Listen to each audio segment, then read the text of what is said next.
exceedingly, abundantly, above all you could ask or think,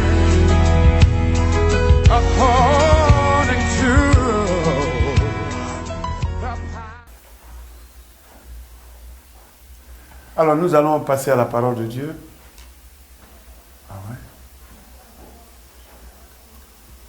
Exode 12, 1 à 16. L'Éternel dit à Moïse et à Aaron dans le pays d'Égypte: ce mois-ci sera pour vous le premier des mois. Il sera pour vous le premier des mois de l'année. Parlez à l'assemblée d'Israël et dites: le 10e jour de ce mois, on prendra un agneau pour chaque famille, un agneau pour chaque maison. Si la maison est trop peu nombreuse pour un agneau, on le prendra avec son plus proche voisin, selon le nombre de personnes. Vous compterez cet agneau d'après que chacun peut manger. D'après ce que chacun peut manger, voilà. Ce sera un agneau sans défaut, mâle, âgé d'1 an. Vous pourrez prendre un agneau ou un chevreau. Vous le garderez plutôt jusqu'à la nuit. J'ai sauté quelque chose. Cette même nuit, on en mangera la chair rôtie au feu. On la mangera avec des pains sans levain et avec des herbes amères. Vous ne le mangerez point à demi-cuit et bouilli dans l'eau, mais il sera rôti au feu avec la tête, les jambes et l'intérieur. Verset 10. Vous n'en laisserez rien jusqu'au matin, et s'il en reste quelque chose le matin, vous le brûlerez au feu. Quand vous le mangerez, vous aurez vos reins sains, vos souliers aux pieds et votre bâton à la main. Et vous le mangerez à la hâte. C'est la Pâque de l'Éternel. Cette nuit-là, je passerai dans le pays d'Égypte et je frapperai tous les premiers-nés du pays d'Égypte, depuis les hommes jusqu'aux animaux. J'exercerai des jugements contre tous les dieux de l'Égypte. Je suis l'Éternel.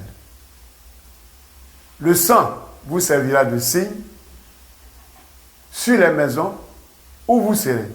Je verrai le sang et je passerai par-dessus vous, et il n'y aura point de plaie qui vous détruise quand je frapperai le pays d'Égypte. Vous conserverez le souvenir de ce jour et vous le célébrerez par une fête en l'honneur de l'Éternel. Verset 15. Vous le célébrerez comme une loi perpétuelle pour vos descendants.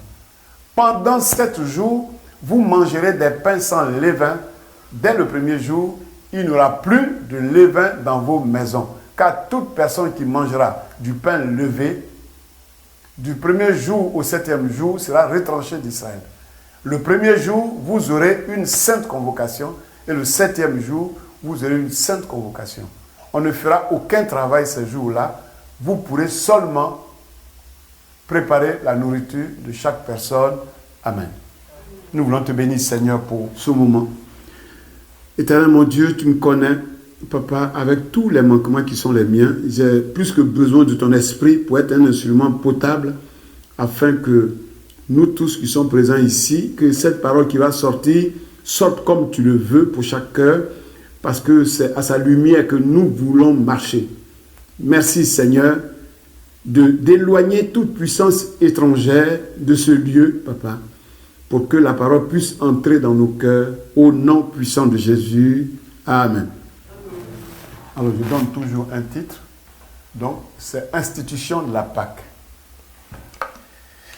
Alors, en introduction, je voudrais dire ceci. Ce matin, je ne crois pas qu'il y ait meilleure occasion pour parler de l'actualité du jour, celle qui fait courir tout le monde, y compris les païens. Vous allez sur la route, ils ont des bagages sur leur voiture, pourtant ils ne sont pas chrétiens, et bien ils vont fêter la Pâque en famille.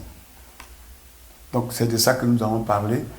Donc c'est un sujet dont j'avais déjà parlé ici, dans cette assemblée, il y a à peu près 5 ans, mais est-ce qu'il est possible de se lasser d'enseigner sur ce que c'est que la fête de Pâques? Moi je dis non. Pourquoi? Parce que la Pâque est la fête chrétienne la plus importante selon moi. Pourquoi? Tout simplement parce que la loi qui l'institue est la toute première dans l'histoire d'Israël. C'est la première loi. Et je dirais même que cette loi est la seule qui a été donnée à Israël pendant qu'ils étaient encore en Égypte. Ils n'ont reçu aucune autre loi. Les autres le seront plus tard dans le désert du Sinaï et puis encore dans la plaine de Moab. C'est là qu'on va donner le reste des lois. Sinon, la seule loi qu'ils ont en sortant d'Égypte, c'était celle-là, la Pâque. C'est donc à juste titre que les Juifs considèrent Pâques comme étant le début de toute la loi. Alors, le mois au cours duquel la Pâque a été instaurée s'appelait d'abord Abib, A-B-I-B. Nom que portait à l'origine le premier mois du calendrier religieux juif. Et je vais vous donner quelques images, ne vous en lassez pas parce que je veux qu'on comprenne. Alors, voici le premier calendrier religieux juif. Voici Abib que j'ai mis en rouge. Vous voyez le 1, c'était donc le premier mois du calendrier religieux juif. Amen. Et le nom Abib a pour signification et puis vert. Pourquoi? Parce qu'il marquait le début de la moisson. Mais après l'exil, parce qu'après ça, ils sont partis en exil à Babylone. Donc quand ils sont revenus de l'exil à Babylone, ça va changer de nom. Et vous allez voir que le calendrier religieux juif, après l'exil à Babylone, devient Nissan. Vous voyez, Abib est entre parenthèses en bas. Le nom a changé. Ça reste le premier mois du calendrier religieux juif. Ce même mois d'Abib, qui est devenu Nissan, premier mois sur le calendrier religieux, correspond au 7e mois du calendrier civil. Parce que les Juifs ont deux calendriers. Sur le calendrier religieux et le calendrier civil. Et sur le calendrier civil, ce mois qui est le premier, il va devenir le 7e mois. Parce que c'est deux calendriers différents. Je vous ai mis une image. Donc vous voyez Nissan, dans l'ordre du calendrier religieux, il est premier mois, mais dans l'ordre de l'année civile, il est le 7e mois. Donc, le premier mois du calendrier civil étant Tisri, parce qu'après, sur le calendrier civil, le premier mois qu'ils considèrent comme le premier mois, c'est Tisri. L'année civile est le premier mois, mais sur l'ordre religieux, il est le 7e mois. Donc, c'est un peu compliqué, mais c'est des choses qu'il faut comprendre pour pouvoir, il faut distinguer les deux calendriers. Donc, ce mois de Nissan correspond à la période qui est à cheval sur une chose. On va aller devant, non, il y a un calendrier devant. Il est à cheval sur mi-mars, mi-avril. Regardez, pour nous, ça tombe là. Il est à cheval sur mi-mars, mi-avril. Est-ce qu'on peut le voir ici? Voilà. Non. Donc, on va revenir sur la première image. Vous allez bien remarquer, parce que ça, c'est la suite. Il y avait tellement d'images que j'en ai supprimé. Parce que mon souci, c'est de vous faire comprendre. Donc, vous voyez mars, avril. Lui, il est au milieu. Vous voyez bien mars, avril, non? Il est au milieu. Donc, il est à cheval sur mars, avril. Dans leur calendrier à eux. C'est comme ça qu'il est. Donc, avec nous, notre calendrier grégorien, c'est comme ça. Donc, vous voyez que nous sommes en avril. Chez eux, c'est entre le 15 mars et le 15 avril que Nissan se trouve. Ça part du 15 mars, ça finit le 15 avril. Donc, jusqu'ici, les Hébreux avaient sans doute commencé leur année civile et agricole en automne. C'est pourquoi je vous ai mis le prochain truc. Leur année commençait là. Donc, au 7e mois, sur le calendrier religieux, qui est le premier mois sur le calendrier civil, Tisri, il est là. C'est là que c'est l'automne, c'est là que la pluie tombe, ça dit, c'est septembre, octobre, c'est à cheval sur octobre et septembre. Tisri est là. Donc, ce mois de Tisri correspond à la période donc couvrant la mi-septembre, comme je l'ai mis. Mais Dieu va changer tout ça. Il va tout bouleverser. Il va instituer la Pâque. Donc, en instituant donc, la Pâque, Dieu institue ainsi l'année religieuse qui est différente de l'année civile.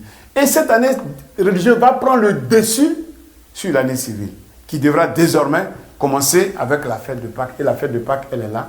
Elle a été instaurée, elle est là. Dieu institue la Pâque. Il dit à partir d'aujourd'hui, les Juifs, si vous voulez considérer votre calendrier, choses civiles, ça vous regarde. Mais moi, Dieu, ce que j'institue, c'est ça. Pour moi, le premier mois, c'est Nissan, et c'est là qu'on fête la Pâque. Alléluia. Donc il fait ressortir là l'importance capitale de cette fête de Pâques et l'événement qu'elle rappelle. C'est quoi la Pâque? La Pâque en hébreu c'est Pessa, qui signifie sauter, passer par-dessus, épargner. Amen. Cela désigne proprement le passage de l'Éternel près des maisons israélites en les épargnant. De quoi s'agit-il? Vous connaissez l'histoire, mais on va la rappeler. Israël se retrouve en Égypte par la force des choses. On va épargner tout le reste parce que vous le savez. Et Pharaon décide de les anéantir parce qu'ils deviennent plus nombreux, deviennent plus puissants. Ils ont peur qu'il y ait un grand remplacement, comme les gens sont en train d'alerter les Français que, attention, il y a le grand remplacement qui arrive. Moi, je dis que Zemmour, peut-être qu'il a vu trop tôt parce qu'on a déjà 10 mers noires. Ça n'était jamais arrivé. Et donc, ça a commencé en Égypte. Les gens disent, c'est difficile, ces gens-là, ils risquent de nous remplacer. Il faut commencer à les éliminer. Donc, ils ont commencé à éliminer tous les mâles qui naissaient. Et comme ça ne leur suffisait pas, ils voulaient maintenant éliminer même ceux qui étaient déjà, ce n'est plus à la naissance, mais éliminer même ceux qui sont là. Alors Dieu va venir au secours de son peuple. C'est pour ça que nous ne devons pas craindre nos ennemis. Nous ne devons pas craindre ceux qui pensent mal, qui ont des projets funestes contre nous, parce que Dieu s'occupe d'eux. Israël ne savait pas ce que les gens mijotaient, mais Dieu, lui, savait, il va venir à leur secours. Donc, il va dire aux Juifs, ce que je vais faire, c'est que moi, je vais plutôt les exterminer avant qu'ils ne vous exterminent. Donc, ce que je vais faire, c'est, comme ils veulent, ils éliminent vos enfants qui naissent, moi, je vais éliminer leurs enfants pour ne pas qu'ils aient une progéniture. Donc, Dieu part de là, mais pour que vous soyez épargnés, vous, que chacun prenne un agneau sans défaut, et cet agneau-là, vous allez le tuer, et vous allez prendre le sang pour le mettre sur les portes. Comme ça, moi, je vais venir une nuit, vos maisons restent fermées, et les portes où il n'y aura pas le sang de l'agneau, je sais que ce sont les portes ennemies, parce qu'ils ne savent pas que je vous donne la consigne en ce moment, donc ils ne vont pas vous imiter. Donc, avec le sang sur vos portes, je vais vous distinguer et je vais frapper tous leurs premiers-nés. Ce n'était pas toute la population qui voulait frapper, c'était que les premiers-nés. Et donc, j'ai mis 2 images. Donc, voici un peu, les Juifs vont dans la maison, ils vont donc mettre le sang comme ça. Et l'esprit de mort va passer par-dessus pour aller chercher, entrer dans la maison des Juifs, plutôt des Égyptiens. Il va entrer là. Amen. Donc, cette protection était l'image du sang de Jésus-Christ qui serait la protection des Hébreux dans le futur. Parce que Dieu, il fait les choses, il se projette. C'est d'ailleurs ce que Ésaïe prophétise dans ce passage-là. Donc, voici le sang que les gens vont commencer à mettre. Ils vont égorger les animaux. J'ai une deuxième image. Il va le mettre. Donc, c'est ce que Ésaïe prophétise là. Comme des oiseaux déploient les ailes sur leur couvée, ainsi l'Éternel des armées étendra sa protection sur Jérusalem. Il protégera et délivrera, il épargnera et sauvera. Aujourd'hui, nous le voyons, mes bien-aimés, dans la réalité, comment Israël est protégé par l'Éternel. Malgré la haine que lui veulent plusieurs nations. On le sait. Et malgré même l'extermination dont ils ont été victimes par Hitler. Hitler voulait effacer cette race sur la terre. Mais on ne sait pas comment Dieu a fait les choses. Cette nation, c'est comme une résurrection au point d'avoir aujourd'hui un territoire physique. Dieu dit qu'il va protéger ce qu'ils sont en train de faire en Égypte. Ils se projettent dans le futur. C'est ce que dans le futur, quand ils seront dans la nation où ils seront, Dieu va les garder, Dieu va les protéger. Alors, ce qui est intéressant, nous, on ne fait pas partie de cet Israël physique-là. Mais au moins, nous faisons partie de cet Israël spirituel. Nous faisons partie de cette nation-là. C'est pourquoi la Bible dit que celui qui bénit Israël sera béni. Ou bien, cette religion, on sort, parce que si on est chrétien, le Dieu qu'on adore, c'est le Dieu d'Israël. On n'a pas le choix. Donc, si vous adorez le Dieu d'Israël, vous voulez qu'on détruise Israël, ça c'est votre problème. Je l'avais déjà dit dimanche, je le répète. Faites comme vous voulez, moi je n'ai pas de problème. Mais dans ce moment, il ne faut pas adorer le Dieu d'Israël. Si vous voulez raisonner comme les gens raisonnent dans le monde, vous savez, Dieu il a créé la terre. il a fait ses lois. Dieu, la Bible dit qu'il est lui-même la justice incarnée. Si Dieu permet qu'on fasse du mal à telle personne et non à telle-ci, est-ce que nous, on va mettre Dieu sur le banc des accusés pour le juger, pour dire que non, tu as été injuste avec celui-là, lui n'a pas d'enfant, pourquoi lui, il a des enfants? Pourquoi lui, il est handicapé, pourquoi l'autre, il marche? On ne peut pas juger Dieu. Dieu seul sait pourquoi telle personne est comme ça et telle autre n'est pas comme ça. Voilà. Donc Dieu, il a décidé de choisir Israël comme son peuple, c'est son droit. Et nous, pour nous faire grâce, il les a fait encore retourner dans le paganisme pour que nous, on puisse entrer. Si ça, on ne voit pas que c'est une grâce, qu'on va juger Dieu parce qu'il est ceci, il est cela, moi, je vous ai déjà dit dimanche, je ne fais pas partie. Moi, pour moi, Israël a raison tout le temps. Voilà. Moi, je me mets du bon côté. Amen. Donc, nous aussi, nous faisons partie de cet Israël-là. Et Dieu, il a le droit de nous faire grâce. Et ne pas faire grâce aux autres. Mais quand on est dans la maison de Dieu, il faut se mettre dans la position où on doit être pour bénéficier de cette grâce-là. Amen. Donc, pour que nous puissions bénéficier de cette grâce, il y a des conditions. La condition, c'est l'immolation d'un agneau. Comment on va l'immoler? Par maison. Et nous avons un passage qui le dit. On prendra un agneau pour chaque famille, un agneau pour chaque maison. C'est-à-dire, plus exactement par ménage. C'est-à-dire, moi, ma famille, si on veut parler de ma famille, vous savez, les familles africaines, elles sont larges. J'ai des cousins ici, Dimitri, c'est mon cousin. Donc, si on veut parler sur le plan large, ça va être compliqué. Donc, par ménage, ça veut dire ma maison qui est à Paris 14e, ma femme et mes enfants, nous prenons un agneau. C'est ce que ça veut dire. Amen. Famille sur ce plan-là, c'est ça.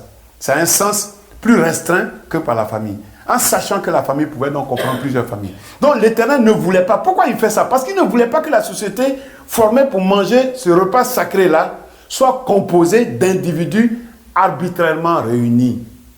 Amen. Qu'est-ce que ça veut dire? Aujourd'hui, nous sommes dans des familles. Tu as des cousins qui peuvent te détester. Tu as des tantes qui peuvent te vouloir du mal. Tu ne peux pas manger un agneau avec ces personnes-là. Mais si tu vis avec ta femme et tes enfants, qu'il n'y a pas d'histoire, ça veut dire que ça va. Donc Dieu veut que l'agneau soit mangé dans cette atmosphère-là. C'est pour ça qu'il prend les familles au sens strict, pas au sens élargi. Donc c'est une métaphore qui signifie quoi? Qui parle de l'immolation du Seigneur Jésus-Christ. Ça devait être par famille, mais Jésus lui il vient et dit non, moi je vais élargir tout ça. Je ne vais pas mourir que pour une famille au sens restreint, mais je vais mourir pour le monde entier. Parce que je veux sauver le plus grand nombre. C'est pourquoi il a dit ceci. Il est lui-même une victime expiatoire pour nos péchés, non seulement pour les nôtres, mais aussi pour ceux du monde entier. C'est pour ça que c'est difficile de juger les mondains. Parce que Jésus, il est mort pour tout le monde. Vous savez, si souvent nous avons ce réflexe que moi aussi je peux avoir, quand un membre de notre famille nous déteste, cherche à nous éliminer, on lui veut du mal. On le lit même dans nos prières, on le lit. Au lieu de prier pour qu'il soit sauvé, tu es vaincu, nous te lions. Mais vous savez, si la personne va chez le diable, c'est le royaume de Dieu qui perd. Et donc nous faisons le jeu du diable en fait. Moi je vous dis honnêtement, ça m'est arrivé moi. Hein? Ça m'arrive de temps en temps, quand j'entends certaines choses, je dis mais comment une personne qui m'est si proche peut se comporter comme ça? Et dans la prière, le réflexe est de lier la personne. Mais Jésus est mort aussi pour cette personne-là. Ceux qui sont sorciers dans nos familles, en tout cas chez moi il y en a. Si chez vous il n'y en a pas, merci Seigneur, mais chez moi il y en a. Ceux-là, nous sommes nés du même père ou même du même grand-père. Personne n'a demandé à être sorcier ou à ne pas l'être. Nous ne savons pas comment les choses se font pour que certains soient sorciers et que moi je ne le suis pas. C'est juste la grâce de Dieu. Amen. Parce que moi, j'ai ma belle-mère, la deuxième femme de mon père, qui est sorcière, automatiquement elle donne la sorcellerie à tous ses enfants parce que le diable veut étendre son règne. Mais il y a des enfants qui ont échappé. Parce que Dieu veut même que de cette personne qui est censée être mauvaise, que la famille, les descendants améliorent la famille. Donc il arrive, il y a un qui échappe et qui est bien et qui fait des enfants qui sont bien. Donc, mes bien-aimés, je me parle à moi-même et je vous parle aussi. Même quand on a des ennemis, de temps en temps, on peut prier pour eux. Amen. Parce que Christ aussi est mort pour eux. Son sang est versé pour eux. Cependant, le même Jésus précise que ce sacrifice-là n'efface que les péchés de ceux qui acceptent de le manger. C'est pour ça que le baptême est bien. Quand le pasteur en parlait. Celui qui mange ma chair et qui boit mon sang a la vie éternelle et je le ressusciterai au dernier jour. Alors Dieu est mort pour tout le monde. Maintenant, ce que Dieu veut, il pose quand même une condition. Il dit, moi je suis mort pour toi. Pour que tu sois sauvé, il faut manger ma chair et boire mon sang. Amen. Donc, avis à ceux qui ne sont pas encore baptisés et qui ne peuvent pas prendre la Sainte Seine. La Sainte Seine, quand on la prend, moi je vais vous dire un truc. Moi, Didier, je ne prends pas la Sainte Seine parce que je suis juste. Non. Parce que je suis parfait. Non. Je commets des péchés dans la semaine. Je m'énerve au volant. Hier, il y a des policiers qui m'ont arrêté, j'en parlais à l'ancien. La route était à 50. Dans la semaine, ils ont changé, ils ont mis à 30. Ça n'a pas changé dans nos voitures. Moi, la voiture me dit que j'ai le droit de rouler à 50. Je suis à 42. Il se cache derrière un truc et puis il me flash. Tu as roulé à 42 points en moins. Je n'étais pas content. Je dis, mais ça devient maintenant du vol. Ça devient du vol. Pourquoi, si ce que vous avez fait juste, pourquoi vous vous cachez? Pourquoi il se cache? Il se cache avec du petit camarade. Arrêtez, vous avez roulé à 42. Je dis, mais la route est à 50. Ma voiture me dit que je suis à 50. Non, monsieur, regardez le panneau. Mais je passe là tous les jours, c'est à 50. Donc, je n'ai pas eu le réflexe de chercher des panneaux. Moi, je regarde le panneau dans ma voiture. Donc, changez sur les GPS. Donc, hier, je me suis pris des points à moins. Voilà. Donc, quelquefois, on s'énerve un peu. Ça arrive. Donc, tu peux être dans cet état, venir. Est-ce que c'est pour ça que tu ne vas pas prendre la Sainte Seine? D'abord, chez toi, demande pardon à Dieu. Même là, quand tu as dépassé les policiers, tu t'es énervé, tu es un humain, demande pardon à Dieu. Demande à Dieu, tu pardonnes. Et le Seigneur, il te pardonne. Hein? Donc, tu viens à l'église. Pourquoi on prend la Sainte Seine? Ça nous permet de renouveler notre rapport avec le Seigneur. Amen. Renouveler le rapport, ça veut dire quoi? Continuer de garder la protection du Seigneur sur nous. Chaque jour. C'est pour ça qu'après une semaine, on vient là. Et même si on faisait le culte 2 fois par semaine, on devait prendre 2 fois parce que la Bible dit toutes les fois que vous retrouvez. Parce que c'est ça qui renouvelle notre garde-fou, notre protection. Alors quelqu'un dit, non, comme hier je m'étais effacé, je ne prends pas la Sainte Seine. Tu crois que nous tous ici, on n'a pas de défaut? Moi j'ai plein de défauts, moi. Non, compte sur la grâce de Dieu. Avant de venir, tu demandes pardon à Dieu. Seigneur, pardonne-moi, j'ai fait ça, c'est pas bien. Tu sais ce que toi tu as fait. Demande pardon à Dieu. Prends la Sainte Seine. Glorifie. Si tu ne la prends pas, tu glorifies l'ennemi. Il est content parce que tu n'as pas renouvelé ta protection. Donc c'est important, c'est pourquoi on ne met pas comme responsable n'importe qui sur la table de la Sainte Seine. Amen. Donc, mes bien-aimés, il faut que nous puissions comprendre cela. Dieu, il veut qu'on mange sa chair et son sang. C'est seulement à cette condition-là que sa mort et sa résurrection sont valables pour nous. Donc, il y a des gens qui sont dans l'église qui ne veulent pas se faire baptiser. Parce qu'ils pensent qu'ils vivent une vie qu'ils ne méritent pas. Mais il n'y a personne qui mérite la grâce de Dieu. À commencer par moi-même. Nous vivons par pure grâce. Si on mettait les caméras dans les vies privées de chacun, on n'allait pas se regarder ici. Hein. Moi, je vous dis la vérité. On ne marche que par pure grâce. Par pure grâce. Donc, ne dites pas que les autres là, ils sont plus méritants que moi. Il n'y a personne qui mérite la grâce de Dieu ici. C'est pour ça que ça s'appelle grâce. Donc, quand vous venez, même quel que soit ce que vous avez fait, c'est vrai que venez pas en colère ici. Ne gardez pas des rancœurs avec les gens pour venir ici. Ça, c'est pas bon. On peut s'énerver, mais après on efface. On ne garde pas dans son frère, on ne garde pas dans sa soeur. Parce que si tu fais ça, tu es tombé dans le pied de l'ennemi. Parce que tu ne pourras plus... Si tu prends la Sainte Seine dans ces conditions-là, la Bible dit que là, c'est pour ça qu'il y a des morts et des infirmes parmi vous. Amen. Est-ce que c'est clair pour vous? Donc, Jésus est mort pour nous, mais il y a quand même des conditions pour bénéficier de cette grâce-là. C'est que nous puissions manger sa chair, manger son sang. Donc, la Bible dit que si nous nous condamnons, Dieu est plus grand. Si toi-même tu te dis, le péché que j'ai fait est tellement grand que je ne dois pas prendre la Sainte Seine, Dieu est plus grand, donc il va te punir 2 fois. Donc, Même si tu es fâché sur la route, parce que ça peut arriver qu'en route, quelqu'un nous fasse une queue de poisson, et puis bon, on peut s'énerver. Il faut demander pardon. Pendant que tu demandes pardon, Dieu t'a déjà pardonné. Amen. Viens, participe à la table de la Sainte Seine. On ne se prive pas du repas du Seigneur. Amen. C'est notre protection. Donc, il faut d'abord, donc, comme je l'ai dit tout à l'heure, il faut manger sa chair et son sang. Mais, l'agneau que les gens devaient prendre, parce que vous savez que dans les animaux, il y a des femelles et des mâles. Dieu exige qu'il soit mâle. Un mâle d'un an sans défaut. Voilà ce qui est écrit. Ce sera un agneau sans défaut. J'ai donné une image, quand même, j'en donne toujours, on sait ce que c'est qu'un agneau. Il ne devait pas avoir de taches noires, il ne devait pas avoir de blessures, il ne devait rien, il doit être blanc comme ça, sans défaut, sans blessure, sans rien. Pourquoi Dieu exige que l'agneau soit d'un an? Qu'est-ce qu'il peut me répondre? Oui, Fatou? Non. Hein?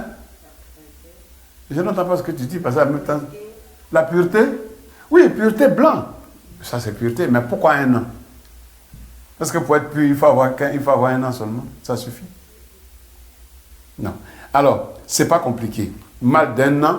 Pourquoi mal d'un an? J'ai donné les raisons. C'est parce que l'animal, il devient majeur à partir d'un an. C'est juste ça. Il ne faut pas qu'il soit un bébé. C'est pourquoi on ne baptise pas les enfants. Vous comprenez? Il faut que celui qu'on baptise soit responsable. Donc la majorité de l'animal, ça commence à partir d'un an. C'est pourquoi on dit un agneau. Donc ça parle de quoi? Parce que la promesse, pourquoi un mâle? D'abord, la promesse concernait un homme, pas une femme. C'est pourquoi ici, il est dit, tu deviendras enceinte et tu enfanteras un fils. Donc c'est pour ça, ça explique pourquoi on donne un agneau. Parce que tout ça, c'est l'image de Jésus. Hein? Pourquoi on donne un agneau mâle, c'est ça. Alors, tandis que l'âge de la pleine vigueur de l'animal est d'un an, c'est quoi l'âge de la pleine vigueur de l'homme?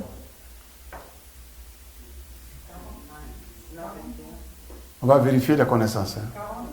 Combien? Non, non. C'est pas d'époque.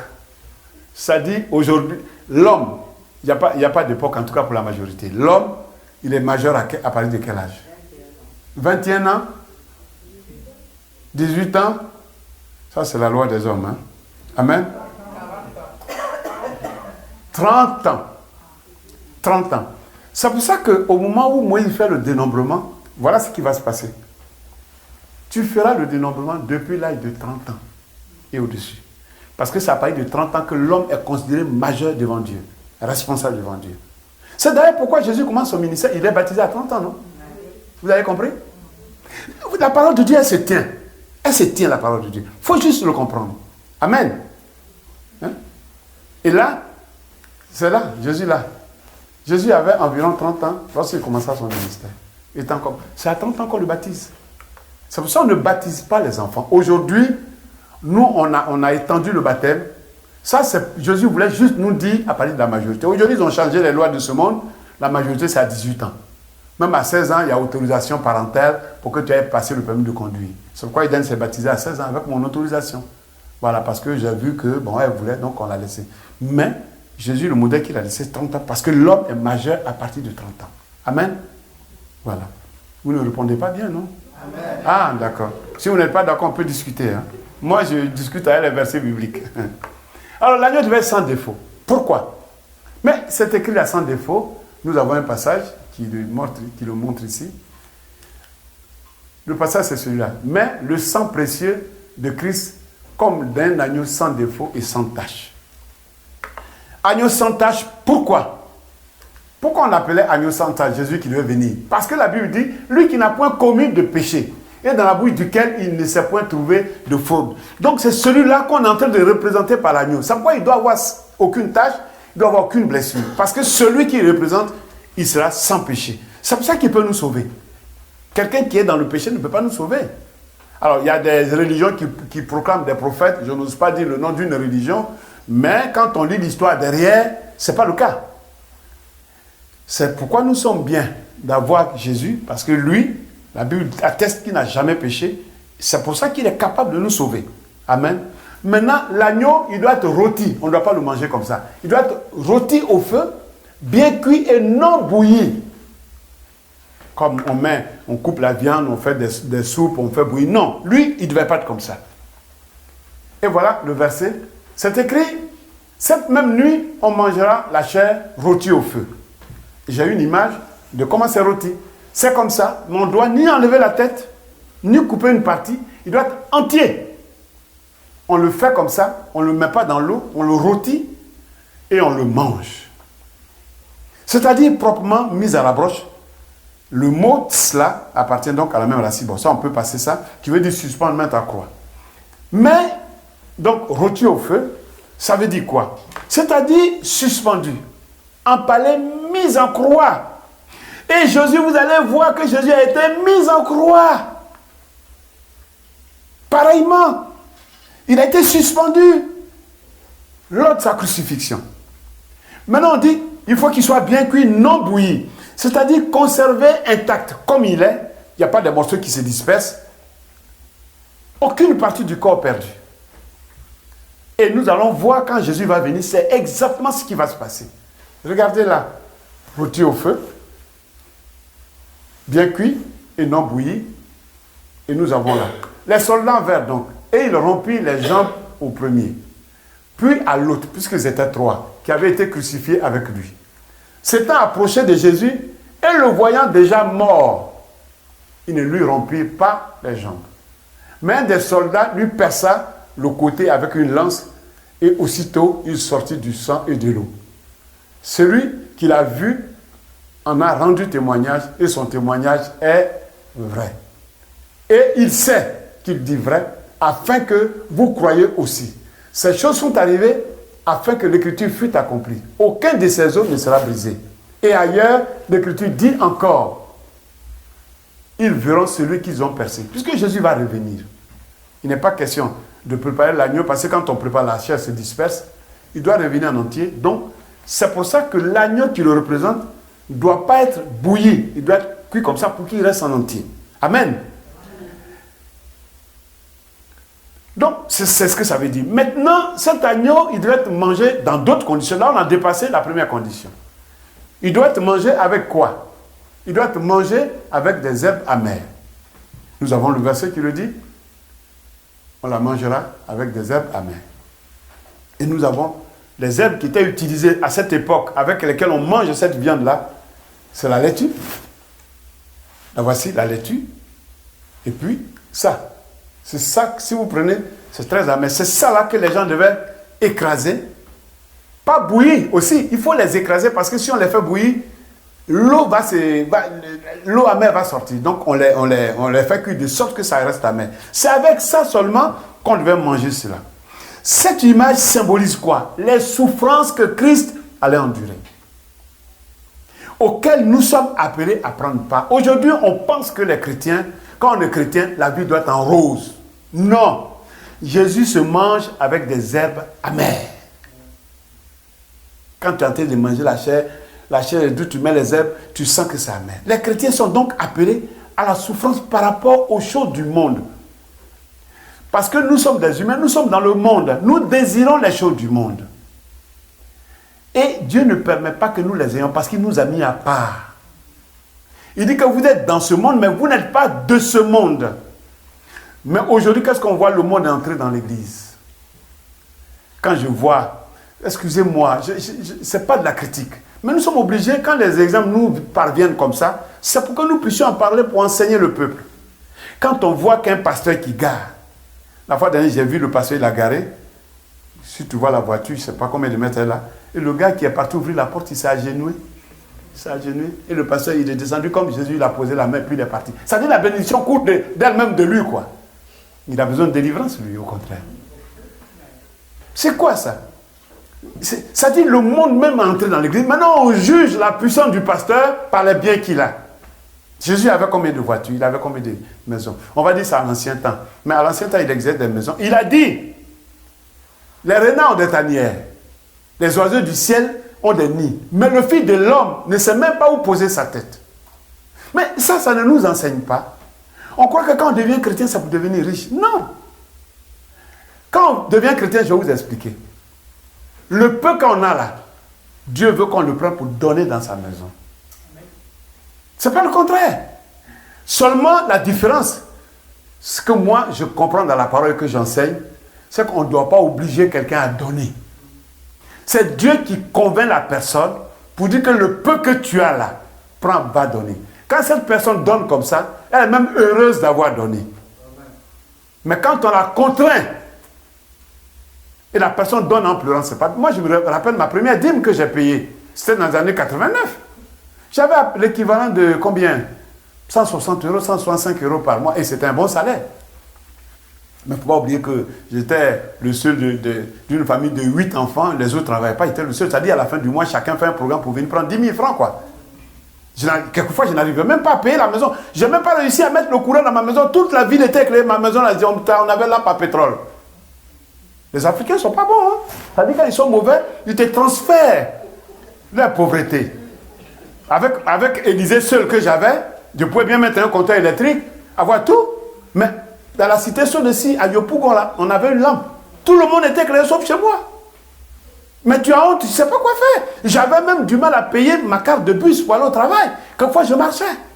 Parce que grand frère vient prendre 10 000, l'autre vient prendre 10 000, l'autre vient prendre 10 000. Donc, il faut qu'on fasse vraiment attention. Mais les gens viennent, malgré cette souffrance, le pasteur qui est venu m'encadrer. Quand on dit que quelqu'un va te suivre, c'est celui qui est chargé de t'escroquer. Le suivi, c'est pas ça. Le suivi, c'est amener la personne à grandir spirituellement, l'aider. Et même toi qui suis là, tu es censé ne rien prendre même de cette personne-là. Franchement. Sauf si vraiment la personne, ça vient d'elle. Il ne faut pas échanger les services. Dieu dit, vous avez reçu gratuitement, donnez gratuitement. Ça, c'est la parole de Dieu. Alors ce gars vient, il me dit, je lui dis que j'ai trop de difficultés parce que moi, j'exprime mes problèmes pour qu'il m'aide. Mais il me donne des conseils pour m'enfoncer. Il dit, il faut payer ta dîme.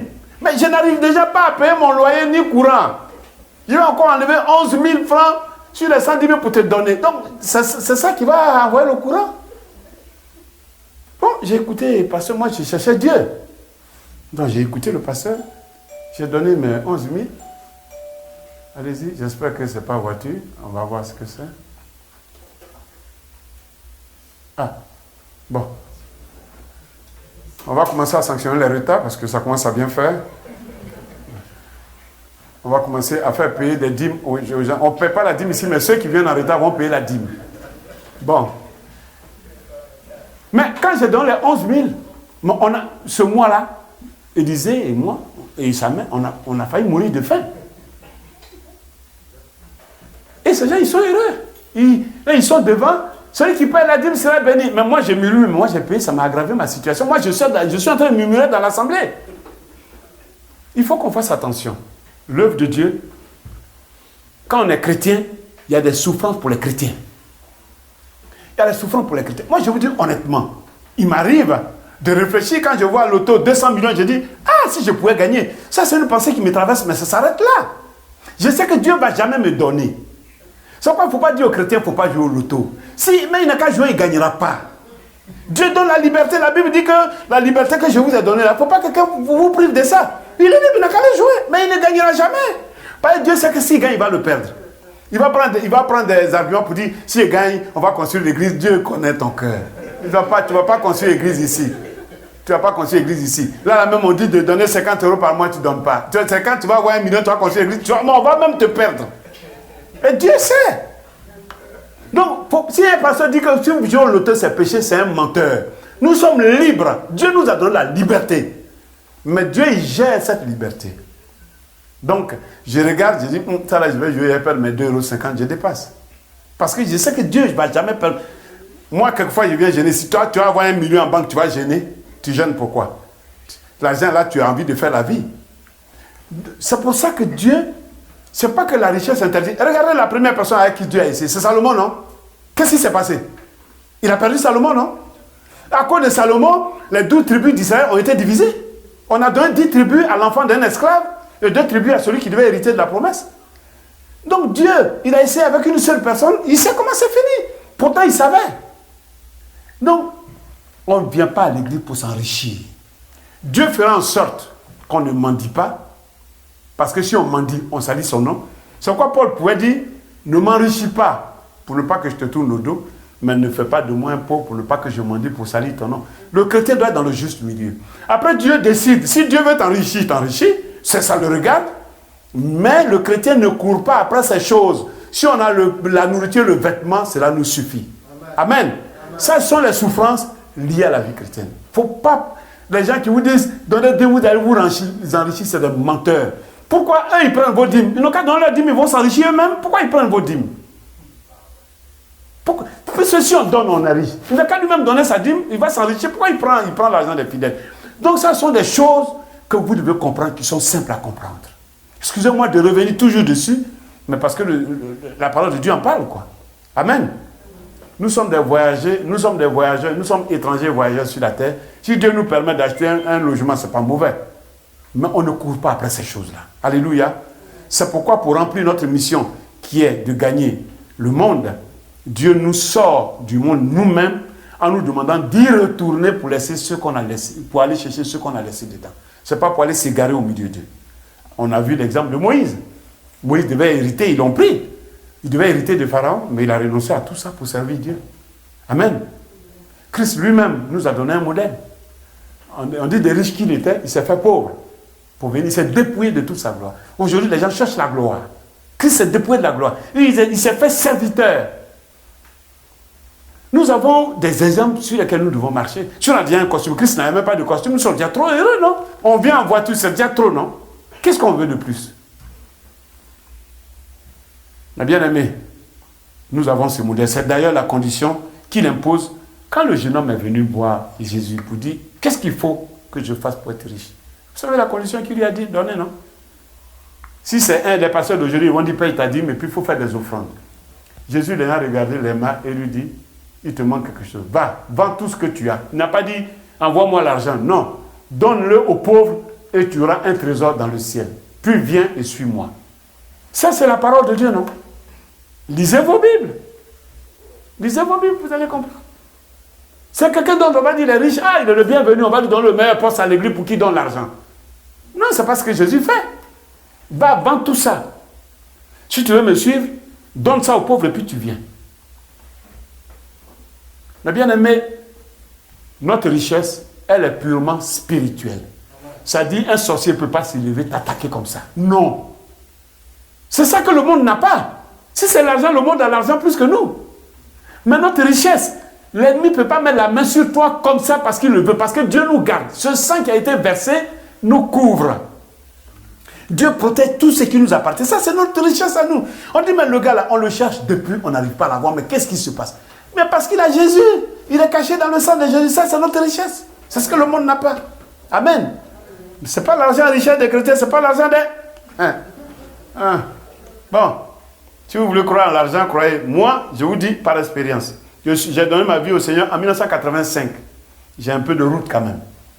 Donc, à bon entendeur, voilà, vous n'avez pas bien répondu. Hein.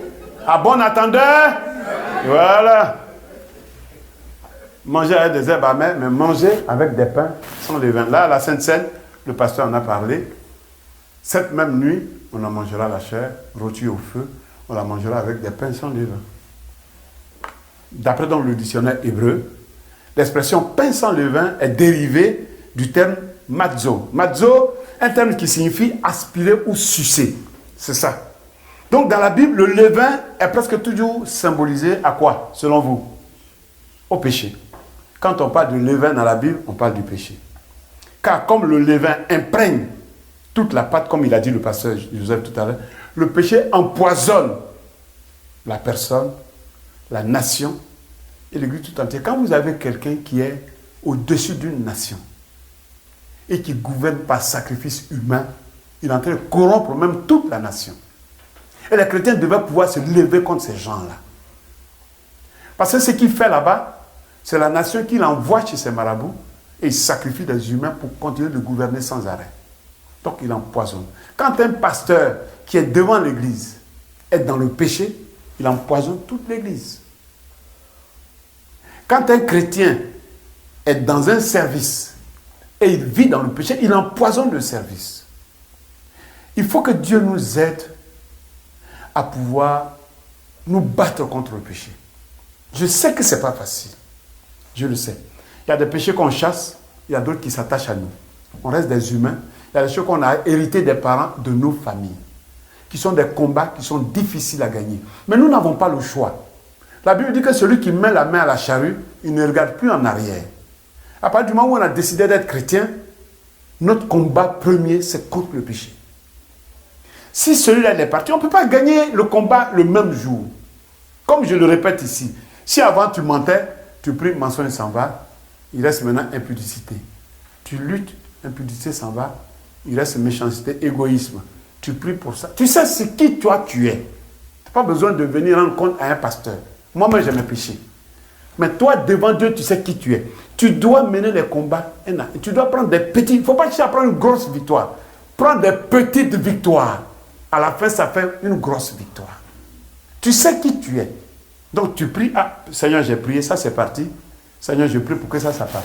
Ça, je prie pour que ça parte. C'est comme ça. Mais notre combat ne doit pas. Même si ça résiste, ce n'est pas grave. Dieu sait que tu es au combat. Pour lui, tu es déjà pur. Parce qu'il sait que tu combats pour t'en sortir. Et je vous assure que c'est Dieu lui-même qui nous libère de nos faiblesses. Si ça résiste, ça veut dire que Dieu n'a pas encore décidé que ça parte. Donc, il ne faut pas te décourager. Continue de combattre. Parce que pendant que tu es dans le combat, Dieu voit que tu aspires à sortir. Pour lui, tu es déjà sorti. Il te bénit avec ça. Amen. Donc, mais nous devons lutter, mes bien-aimés. Si on ne lutte pas, nous nous empoisonnons nous-mêmes. Il y a des bénédictions qu'on peut jamais. Il y a des bénédictions qu'on prend par grâce. Il y a des bénédictions qui méritent le combat. Si nous sommes dans le péché, nous fermons des portes. Parce que vous voyez ce que le diable il a fait avec Zacharie. Il allait l'accuser devant Dieu pour dire, tu vois, ton type là, c'est un pécheur. Il a sali. Et c'est ce qu'il a fait à Job. Avant de t'attaquer, il va dire à Dieu, lui là, je connais sa vie. Voilà comment il vit, voilà comment il vit. Ta loi dit, il ne faut pas qu'il vive comme ça. Donc, moi, il faut. Et Dieu ne peut pas dire non parce qu'il respecte sa loi. C'est comme ça que souvent, le diable, il arrive à nous attaquer, il arrive à nous combattre. Donc, tant que nous sommes dans le combat, la forteresse que Dieu a mise autour de nous, elle reste forte. Donc, même si on est dans un péché contre lequel on combat des années, ce n'est pas grave. Il ne faut pas se décourager. Il faut continuer de se battre jusqu'à ce qu'un jour Dieu dise, maintenant ma fille, mon fils, tu es libre. Amen. Donc, cette image nous parle donc de la pureté dans laquelle nous devons célébrer le Seigneur. Cette image nous parle donc du renoncement à la vie du péché que notre corps aime tant. Donc combattons et un jour on sortira. Alléluia. En conclusion, qu'est-ce que je voudrais nous dire? La fête de Pâques marque donc le début du nouvel an chrétien. C'est-à-dire pour nous, ça c'est notre 1er janvier qui est là en fait. C'est pour ça que j'ai cru que tout le monde devait être là. On devait avoir à manger partout. C'est ce que j'ai cru penser. Hein? On a mis des beaux habits, mais on n'a rien ramené. Bon. Je crois que la prochaine fête de Pâques, on va bien la préparer. Hein? On va communiquer. Est-ce que le 1er janvier, on communique? Est-ce qu'on a une... Hein? Noël, on communique. Qui communique Noël? Oui. Tu te dis, à chaque fois que tu consultes avec le groupe pastoral. Pour faire quoi? À Noël, on a fait quoi ici? Moi, je sais que Jésus n'est pas né le 25 décembre. Moi, ça, je le sais. Le 31. Tous les ans, tu dis, c'est pas automatique, tu vas te concentrer avec le groupe pastoral. Oui, mais on n'a jamais célébré le 25 ici. Jamais. Non, jamais. Mais ouais, c'est ce que je dis. C'est ce que je dis. Hein? Oui, mais là, vous avez parlé du 25, donc 25. Ah, mais vous avez parlé du 25. Ah. Oui. Le 31, qu'est-ce qu'on dit? Comme on ne va pas au travail, si on peut faire une veillée de prière, c'est ce qu'on dit. On n'a jamais dit, on va fêter le 1er janvier. Moi, je n'ai jamais annoncé des trucs comme ça. Le 1er janvier. Non. Écoutez-moi. Oui. Ah, d'accord. Le 31, on a fait, oui, d'accord, un agapé. Ok. Le 31, on a fait un agapé parce qu'on a cette mentalité. Donc, vous voulez maintenant qu'on annonce la Pâque? Ok. Oui, c'est notre 1er janvier. Chacun fait en famille, donc D'accord. Plusieurs années, on n'a jamais fêté la Pâque, on vient, on écoute la prédication, après on rentre en famille. D'accord. Ok, donc c'est ma faute. Bon, je vais corriger. La prochaine fois, vous allez venir avec des agneaux entiers, bien rôtis. Parce que la Pâque, c'est ça. Il ne faut pas venir ici avec des petites cuisses de poulet ici. Non. Agneau rôti avec la tête. Vous déposez là, on découpe, on mange. Amen. Bon, ça c'est là. On note sur le calendrier. Hein. Si on veut fêter, on fête ça bien. On ne fait pas à moitié. Hein. Des herbes amères, tout ça. Hein. Non, on fait partie de ce monde. On n'est pas du monde, mais on vit dedans. Donc le 31, on peut faire. Ça va être nos deux grands agapés. On va faire le 31 et on va faire Pâques. Hein? On va faire Pâques. Là, après nourriture, on reste pour faire agapé. Amen? D'accord. Il faut ramener des herbes amères. Hein? Il paraît que le dolé original, il est bien amer, c'est ça? Il faut nous ramener un dolé. Amen. Avec l'agneau bien rôti. Hein? Il n'est pas sucré. Ouais, donc ramène-nous les feuilles écrasées. On va manger ça avec l'agneau rôti. Bon, bien aimé. Donc, mais pour que cela soit ainsi, nous devons accepter la vie de Christ, qui est une vie de consécration. Même si cela doit passer par des souffrances liées au renoncement de ce monde, nous devons vraiment nous y mettre, parce qu'il n'y a pas d'engagement à moitié. Donc, mangeons donc l'agneau de Dieu là spirituellement aujourd'hui, on ne l'a pas ramené, afin de ne jamais connaître la mort. Quand on mange ça, la Bible dit que même quand les mondains disent qu'on est mort, on est passé juste de l'autre côté. C'est pour ça que la Sainte Seine, c'est hyper important. Il faut qu'on le fasse parce que ça nous rappelle cette mort de Christ. Parce que notre agneau est lui-même ressuscité de la mort, donc on ne peut pas rester mort. Et c'est le jour de Pâques. Et il vit au siècle des siècles. Et je voudrais que nous puissions nous lever, nous allons ovationner ce Seigneur-là, qui a triomphé de la mort, qui est assis dans les lieux célestes. Nous voulons l'acclamer, nous voulons le voir Seigneur, nous voulons lui dire merci. Merci Seigneur. Merci Papa. Merci toi qui es le Dieu de gloire, le Dieu de puissance. Merci Seigneur. Alléluia. Merci pour la résurrection. Merci pour la résurrection. Merci pour le renouvellement. Alléluia. Amen. Amen. Seigneur, nous voulons te rendre toute la gloire pour ce moment. Merci parce que tu nous bénis, nous qui sommes présents là. On a des frères et des sœurs qui manquent aujourd'hui pour telle ou telle raison. Seigneur, nous voulons que tu les visites chez eux, sans la moindre exception. Touche tous ceux, même ceux qui ne sont pas venus par paresse, ceux qui ne sont pas venus par négligence, ceux qui ne sont pas venus par travail, ceux qui sont pour travail, ceux qui sont malades, ceux qui ont voyagé. Bénis chacun de tes enfants. Parce que ça, c'est notre nouvel an. Nous voulons désormais prendre cette fête comme étant importante pour notre Église. Parce qu'en réalité, c'est celle-là qui compte pour nous. Merci, Seigneur, de nous renouveler dans notre corps par la Sainte Seine qu'on a prise aujourd'hui. De nous guérir de nos maladies spirituelles et physiques. De nous guérir, éternel mon Dieu, des malédictions qui pourraient peser sur chacun de nous. Seigneur, ouvre-nous grandement les portes, Papa, de ta vie, celle que tu veux qu'on mène, Papa. Merci, Père. C'est au nom de Jésus que j'ai prié. Amen. Amen. Vous pouvez vous asseoir, s'il vous plaît. That work it can